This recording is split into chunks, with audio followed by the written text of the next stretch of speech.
Hello guys, आपका मेरे channel smart study में स्वागत है। आज हम शिक्षा निदेशालय की तरफ से दी जाने वाली आकलन कार्यपत्रक नंबर 2 करेंगे, जो कि क्लास 6 की है। विषय है गणित। ये वर्कशीट 3 सितंबर 2021 की है।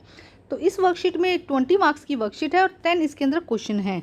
तो आइए शुरू करते हैं आज की वर्कशीट। संख्या रेखा का प्रयोग करते हुए प्रश्न नंबर 1 संख्या 1 से 4 पूर्णांक लिखिए। आपको क्या करना है, देखो यहाँ से इन चारों क्वेश्चंस को सॉल्व करना है। यहाँ पे हमें क्या लिखना है, संख्या रेखा से।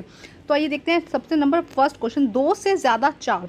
मतलब देखो यहाँ पे दिया गया है 2 और उससे ज़्यादा 2, 4 ज़्यादा, तो 1 2 3 4 ज़्यादा, तो हमने यहाँ पर लिख दिया। तो हमारा आंसर कितना हो जाएगा यहाँ पर 6। तो आपको भी ऐसे एक संख्या रेखा बनानी है और उसको सोल्व करना है। तो फर्स्ट का आंसर क्या हो जाएगा, 6। संख्या रेखा पर ही सोल्व करना है। सेकंड में देखो क्या कहा गया है, 5 से 3 ज़्यादा। तो फर्स्ट पॉइंट हमने लिया 5, अब उससे हमें क्या करना है, 3 ज़्यादा करना है। तो 1 2 3, तो हमारा आंसर क्या हो जाएगा यहाँ पर 8 हमारा आंसर हो जाएगा। 5 से हमने क्या किया, 3 ज़्यादा किया। नेक्स्ट देखो क्या कहा गया, 3 से 5 कम। तो ये हमारा तीसरा पॉइंट है। कम के लिए हम, ज़्यादा के लिए हम इस डायरेक्शन में जाते हैं, कम के लिए हम इस डायरेक्शन में जाएंगे। तो 3 से 5 कम हम चलते हैं, 1 2 3 4 5। तो हमारा आंसर क्या आ जाएगा, हम -2। इसका आंसर क्या हो जाएगा, -2।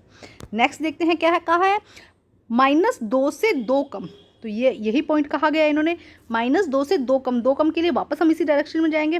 तो हमारा आंसर कितना हो जाएगा, -4। देखो एक ही से संख्या रेखा पर मैंने आपको सारे क्वेश्चंस करवा दिए। आपको इसी तरह से करना है। कलर मैंने अलग अलग लिया है जिससे कि कोई कंफ्यूजन ना हो। आपको संख्या रेखा अलग अलग ले लेनी है हर किसी की। जिससे पहले 2 वाली ले लेनी है, यहाँ पे 2 लिखना है, यहाँ पे 6, और ये कितना हो गया, 4 ज़्यादा हो गए इस तरह से।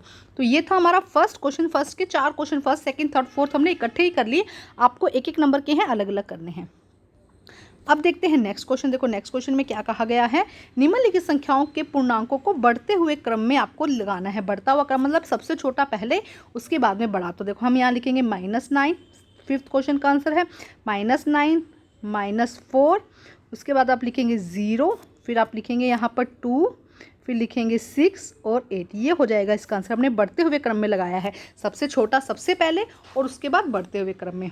अब देखते हैं प्रश्न नंबर 6 में क्या कहा गया है, निम्नलिखित पूर्णांकों को घटते क्रम में। घटते क्रम का मतलब कि सबसे बड़ा नंबर आपको सबसे पहले लगाना है। तो हम यहाँ लिखेंगे 31 क्या है, यहाँ पर सबसे बड़ा नंबर है। उसके बाद अगर आप देखोगे तो यहाँ पर 8 नंबर आ जाएगा। उसके बाद यहाँ पर 5 नंबर आ जाएगा।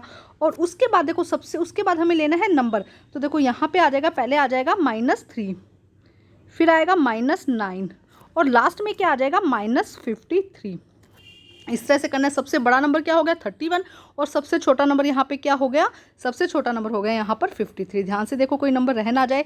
31 लिखा है, फिर हमने 8 लिखा है, फिर हमने 5 लिखा है, उसके बाद में हमने क्या लिखा है, -3 -9, उसके बाद 53। तो ये हो जाएगा 6th का आंसर। ये है 6th का आंसर और ये हमारा है 5th का आंसर। अब हम क्वेश्चन नंबर 7 देखते हैं। ध्यान से करना है, ठीक है। अब हम क्वेश्चन नंबर 7 देखते हैं। थोड़ा सा इसको इनलार्ज कर लेते हैं। अब देखो क्या कहा गया है, क्वेश्चन नंबर 7 में क्या कहा गया है कि हल करना है -4 और प्लस, हमने क्या किया, प्लस के 4 है और प्लस माइनस माइनस हो गया, ये क्या होगा, माइनस का 5। तो हमारा आंसर क्या हो जाएगा, यहाँ पर -1 हो जाएगा। सेकंड का इसका बी पार्ट देखते हैं। इसमें क्या कहा गया, माइनस का 5 और ये दोनों प्लस माइनस क्या हो जाएंगे, माइनस हो जाएंगे। प्लस माइनस क्या हो जाएंगे, माइनस हो जाएंगे। यहाँ पे हमारा आंसर क्या आ जाएगा, -11। नेक्स्ट देखो क्या कहा गया, +7 और प्लस माइनस -7। तो इसका आंसर क्या हो जाएगा, 0। तो ये भी तीनों क्वेश्चन एक एक नंबर के हैं जिन्हें आपको सोल्व करना है। अब हम देखते हैं आगे का क्वेश्चन। क्वेश्चन नंबर 8 देखते हैं। बहुत आसान सी वर्कशीट है आज की। क्वेश्चन नंबर 8 में देखो क्या कहा गया है, ऊपर दी गई रेखा को ध्यान से देखें ताकि निम्नलिखित प्रश्नों के उत्तर दे सके। ओके, संख्या रेखा पर रीना का स्थान बताओ। तो देखो ये रही रीना। रीना का स्थान क्या है, -3। सेकंड क्वेश्चन में क्या कहा गया है, संख्या रेखा पर टीना का स्थान बताओ। तो टीना का क्या है, देखो 5। टीना का क्या स्थान है, 5 है। अब देखते हैं नेक्स्ट क्वेश्चन क्या कहा गया है, रीना और टीना की स्थिति में अंतर बताओ। तो देखो रीना की स्थिति क्या है, -3 है ना, और टीना की स्थिति क्या है, यहाँ पे माइनस क्या, ये कितना हो जाएगा, यहाँ पे हम लेंगे तो ये हो जाएगा +5 है ना। तो क्या होगा, -3 -5। तो इनकी संख्या का अंतर कितना हो जाएगा, 8। इनकी संख्या का अंतर कितना हो जाएगा, -8। ठीक है, कितना हो जाएगा, -8। इनका संख्या का अंतर कितना हो जाएगा, -8। तो ये है हमारा सी क्वेश्चन। ठीक है, अब हम करते हैं क्वेश्चन नंबर 9। तो देखो आपको आंसर क्वेश्चन लिखना है, उसके साथ साथ में आंसर आपको लिखते रहना है। अब करते हैं प्रश्न नंबर 9। प्रश्न नंबर 9 में क्या कहा गया कि वर्ष के किसी विशेष दिन पर भारत के 3 स्थानों के तापमान की सूची दी गई है। इन स्थानों पर तापमान को रिक्त स्थानों में लिखना है हमको। ओके, एक एक नंबर के हैं। शिमला का 0 डिग्री से 2 डिग्री कम है, तो 0 डिग्री से कम है मतलब कि माइनस में जाएगा, तो ये हो जाएगा -2 डिग्री सेल्सियस। नेक्स्ट देखो, दिल्ली का 0 डिग्री से 20 डिग्री ज़्यादा है, तो हम लिखेंगे +20 डिग्री सेल्सियस। ठीक है, अब श्रीनगर का 0 डिग्री से 5 डिग्री कम, जब कम है 0 डिग्री से तो हम क्या कर देते हैं, माइनस लगा देते हैं, तो ये हो जाएगा इसका आंसर। अब देखते हैं क्वेश्चन नंबर 10 में क्या कहा गया है। आइए देखते हैं। देखो क्वेश्चन नंबर 10, निम्नलिखित संख्या रेखा में पूर्णांकों को देखिए और प्रश्नों के उत्तर दीजिए। यहाँ कुछ पॉइंट्स दिए गए हैं, उसके अकॉर्डिंग हमें प्रश्न देखना है और उसके उत्तर करना है। यदि डी बिंदु -8 पर है, तो डी बिंदु क्या है, -8 पर, तो ये क्या हो जाएगा 7 माइनस, ये -6, ये -5, ये 4, ये -3, -2, -1 और ये क्या हो जाएगा 0। ये क्या हो जाएंगे 1 2 3 4 5 6 7 8।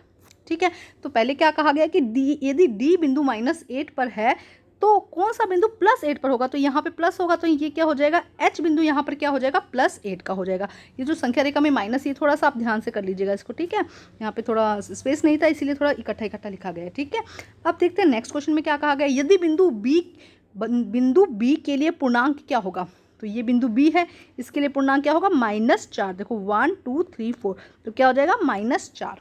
नेक्स्ट क्वेश्चन, जी बिंदु धनात्मक है या ऋणात्मक है, तो देखो जी बिंदु इस तरफ है, तो ये क्या होगा, धनात्मक मतलब कि पॉजिटिव नंबर, ऋणात्मक मतलब कि माइनस वाले नंबर, तो ये क्या हो जाएगा, धनात्मक। आप किस तरह से लिखेंगे इसको, धनात्मक। तो जी जो बिंदु है वो क्या हो जाएगा, धनात्मक। तो ये थी आज की असेसमेंट वर्कशीट कंप्लीट करके अपने टीचर से चेक करवाइए और प्लीज़ मेरे चैनल को लाइक कीजिए, सब्सक्राइब कीजिए और शेयर कीजिए। Thank you guys.